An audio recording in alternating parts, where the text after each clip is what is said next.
Session we will have a discussion on the demonstration of the anatomical position of rectum and the anal canal. Starting with the rectum.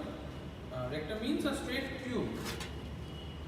Okay, it is straight in quadrupeds who walk on all the four limbs, but not in man because the anorectal junction is bent forwards by the pull of the puborectal sling of the limiter ani muscle. Hence, rectum is misnamed in case of man.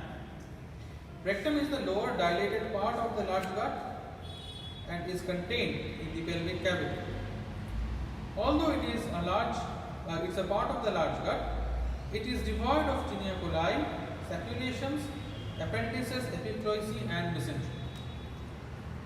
The rectum begins as a continuation of the sigmoid colon in front of the third sacral vertebra, where sigmoid mesocolon ends.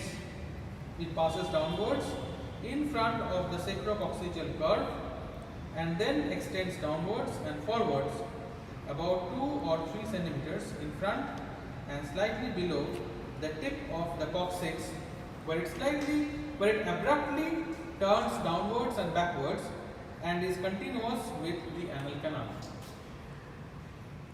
Now the anorectal junction is situated where the rectal ampulla suddenly becomes narrow and the junction corresponds in male with the apex of the prostate. In the upper one-third, the rectum is directed downwards and backwards, middle one-third vertically downwards, and in the lower one-third downwards and forwards.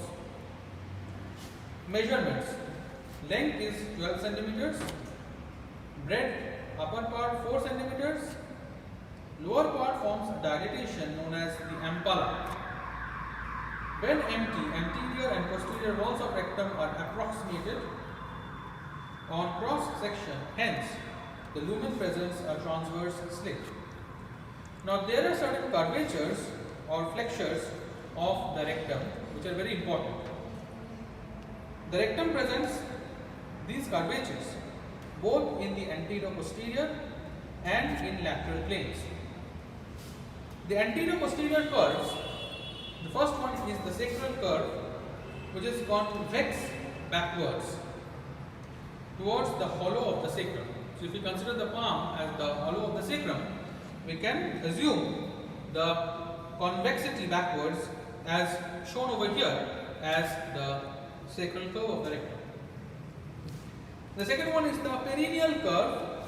It is convex forwards at the anorectal junction and is maintained by the puborectal sling of limiter ani muscle. The lateral curves, these are 3 in number. 2 are convex to the right side and 1 to the left side. The upper curve is convex to the right at the junction of 3rd and 4th sacral vertebra. Middle curve is most prominent and convex to the left at the sacrococcygeal junction. Lower curve is convex to the right at the tip of the coccyx.